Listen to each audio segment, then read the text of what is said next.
Pengertian literasi digital.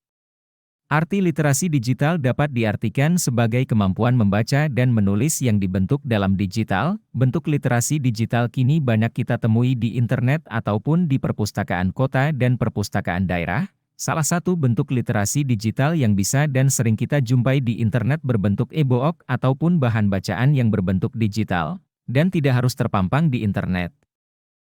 Arti literasi digital kini sudah mulai berkembang, tidak hanya sekedar literasi digital dan literasi secara umum saja, tetap ada pula istilah yang disebut dengan literasi komputer, literasi media, literasi sekolah dan literasi sains.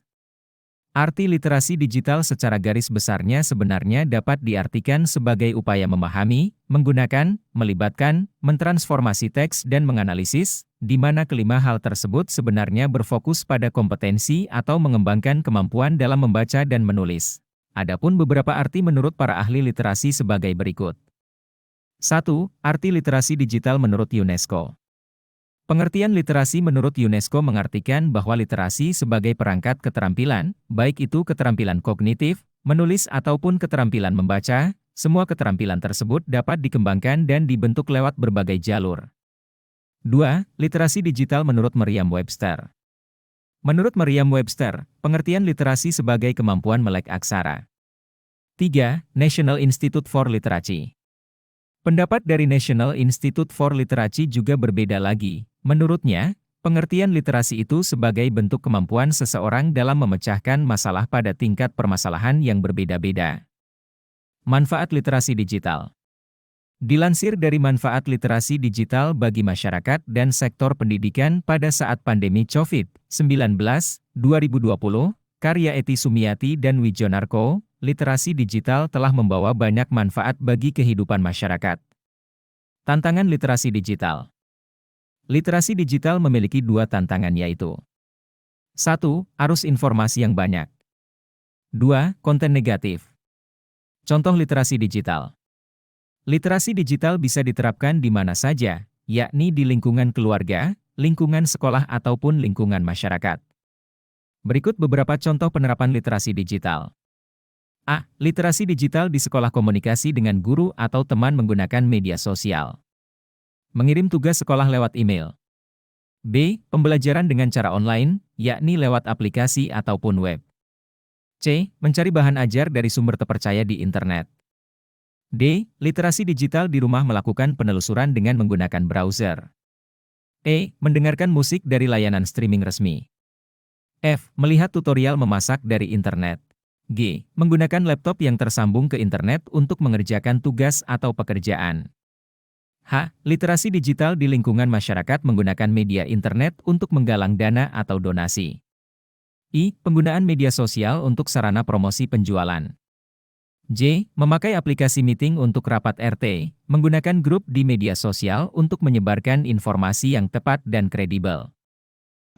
Dalam menggunakan keyboard secara efisien terdapat sebuah teknik yang dinamakan teknik mengetik 10 jari. Teknik mengetik 10 jari ini akan memaksimalkan dan mengefisiensikan dari penggunaan keyboard itu sendiri. Metode mengetik 10 jari ini dapat dikuasai dengan beberapa latihan.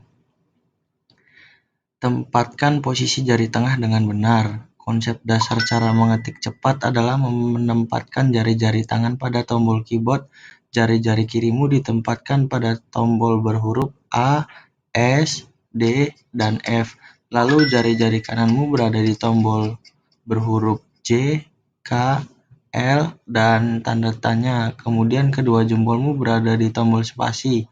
Pada dasarnya antara jari tangan kiri dan jari tangan kanan tidak boleh saling bersilangan. Beranikan diri tidak melihat keyboard. Hal lain yang harus kamu perhatikan ialah posisi duduk. Pastikan kamu duduk dengan posisi tegak dan atur posisi kepala. Jarak kepala ke layar harus 45 hingga 75 cm dan lebih tinggi sedikit. Pelajari tombol shortcut. Pada Windows ada tombol-tombol tertentu. Berikut ini beberapa shortcut yang sering digunakan. Ctrl C itu untuk copy contohnya, Ctrl V untuk paste, Ctrl Z untuk undo, dan lain-lain. Nah, di sini ada Microsoft Word, pasti sudah tidak asing lagi di telinga generasi milenial maupun generasi Z. Di sini ada pengertian Microsoft Word adalah sebuah perangkat lunak atau software pengolahan kata yang dibuat dan dikeluarkan oleh perusahaan teknologi bernama Microsoft. Aplikasi ini dibuat dengan fungsi untuk membantu penggunanya dalam menyelesaikan kayak contohnya pembuatan teks, tulisan, dokumen, dan sebagainya. Secara umum, aplikasi Microsoft Word ini memiliki fungsi sebagai salah satu program word processing atau program pengolahan kata. Hal ini membuat Microsoft Word dapat digunakan untuk segala aktivitas yang berhubungan dengan dokumen, seperti membuat dokumen baru, menyunting dokumen yang sebelumnya, membuat format baru untuk dokumen. Di sini ada manfaat dan kegunaan dari Microsoft Word. Yang pertama ada dapat mengolah kata dengan mudah. Yang kedua mampu meminimalisir kesalahan dalam penulisan, meminimalisir penggunaan kertas, penggunaan yang lebih fleksibel, memiliki panel navigasi yang mudah untuk pemula, dan yang terakhir dapat menghemat waktu dan tenaga. Di sini ada PowerPoint. Microsoft PowerPoint ini sebuah program aplikasi atau lembar kerja yang dibuat dan didistribusikan oleh Microsoft Corporation yang dapat dijalankan pada Microsoft Windows dan Microsoft OS. Di sini ada 20 rumus Excel, ada sum, max dan min, average, count, konta, trim, if, and, or, not, VLOOKUP, HLOOKUP, cost, product, power, SQRT, concatenant, scaling, countif, and proper. Microsoft PowerPoint. Microsoft PowerPoint merupakan aplikasi presentasi yang paling banyak digunakan di Indonesia. Fungsi PowerPoint, jadi PowerPoint memiliki fungsi yang dapat digunakan bagi kita. PowerPoint dapat memudahkan para pengguna. PowerPoint dapat memudahkan para pengguna untuk mengatur materi yang akan disampaikan. Jadi lebih efektif pengaturan materi diskusi. Kelebihannya adalah memudahkan pengguna dapat dalam membuat slide presentasi, memiliki berbagai macam tools, memiliki fitur kolaborasi. Di sini ada fitur PowerPoint yang bikin menarik, yaitu slide layout, slide master, template berwarna, distribute row atau kolom, smart art, tema, insert, move, and yang terakhir aksesibilitas. Di sini referensi digital, di sini kita bisa menggunakan ini untuk kayak contohnya menemukan jurnal gitu. Yang satu Zotero, yang kedua Mendeley, yang ketiga Google Scholar, yang keempat EndNote, yang kelima Scopus.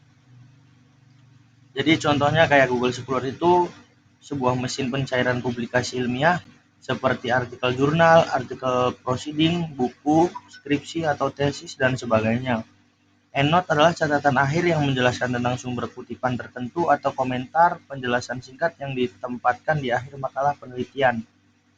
Dan yang Scopus adalah salah satu layanan indeksasi dan penyedia database, atau contohnya pusat data jurnal yang berada di bawah naungan Elsevier.